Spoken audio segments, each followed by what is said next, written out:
Quand on sort de l'école, qu'on ne connaît pas trop les bases, tout ça, le GIEC, ça nous avance à connaître les bases, à apprendre un peu le métier de coffreur, brancheur, ferrailleur, tout ce qu'il y a dans le gros œuvre en fait. Alors moi je suis en titre pro avec les Compagnons du Devoir parce que grâce au GIEC ils m'ont fait rentrer aux Compagnons du Devoir et à l'entreprise aussi. J'ai pas beaucoup d'école, j'ai que de l'atelier et sur les chantiers on me laisse beaucoup apprendre aussi. Du coup quand on a un problème ou quoi on peut directement appeler le GIEC. Par exemple Sabrina ou Thomas qui sont toujours là pour nous écouter. Exemple si on ne comprend pas sur la fiche de paie ou si on a un problème avec l'entreprise, on peut directement les appeler, ils sont là pour régler. La formation en apprentissage, j'ai appris beaucoup de choses. Déjà à souder, le principal à souder et à sertir. Et poser des WC, des lavabos, des bâtis supports. Ouais, j'ai appris beaucoup de trucs que je peux même oublier à dire quoi. Et travailler aussi en autonomie, en équipe aussi, tout ça. Et j'ai appris quand même beaucoup de trucs. Ouais. Alors le GIEC, je l'ai connu via la mission locale. Après le lycée, en fait, je ne savais pas quoi faire. Du coup, j'étais vers la mission locale, ils m'ont redirigé vers le GIEC pour pouvoir continuer en alternance, car j'avais que 16 ans à l'époque. On fait faire une alternance, j'ai été pendant 3 ans dans la même entreprise qui m'ont recommandé là-bas. Ça s'est très bien passé. À la fin, j'ai voulu changer de voie, donc ils m'ont conseillé vers Rouzé. Ils m'ont redirigé là-bas, plus dans la maçonnerie, dans ce que j'aimais comme métier.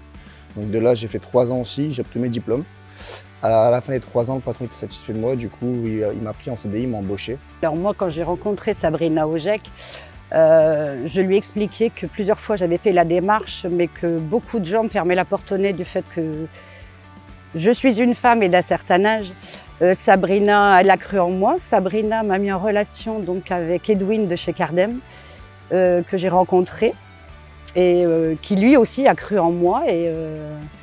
Et aujourd'hui, grâce à ça, j'en suis arrivée au stade où je suis aujourd'hui dans la famille de Cardem.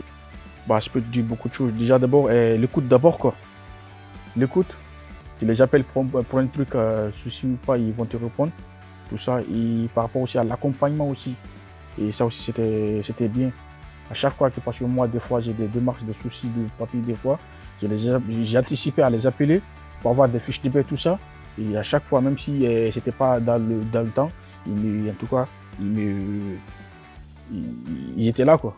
Alors avec le GIEC, ouais, ça s'est très bien passé. J'ai passé des hauts, des bas, il y a eu des moments plus compliqués, comme dans la vie perso, comme dans la vie professionnelle. Mais ça va, ils ont toujours été là pour m'accompagner, pour me suivre. Franchement, par rapport à ça, je peux les remercier. Ils sont à un côté très humain, très ouvert. Ils sont à l'écoute des apprentis et honnêtement, heureusement qu'ils sont là quand même parce que des fois, les entreprises, ça se passe pas toujours comme on l'espère. Et du coup, là, justement, ils sont là, eux, pour faire la relation entreprise, CFA et apprentis. Au moins, ils cherchent tout ça et franchement, c'est cool. Par contre, je recommande tout le monde d'aller voir le GIEC. Il y a des gens qui sont là pour nous aider et eux connaissent les gens qui sont susceptibles de nous aider pendant nos démarches et ne nous laissent pas seuls. Je recommande à tout le monde d'aller au GIEC, c'est vraiment un bon organisme. Les personnes nous suivent du début à la fin, même après encore, on a encore de nos nouvelles. Je recommande à tout le monde d'aller au GIEC, ils sont top.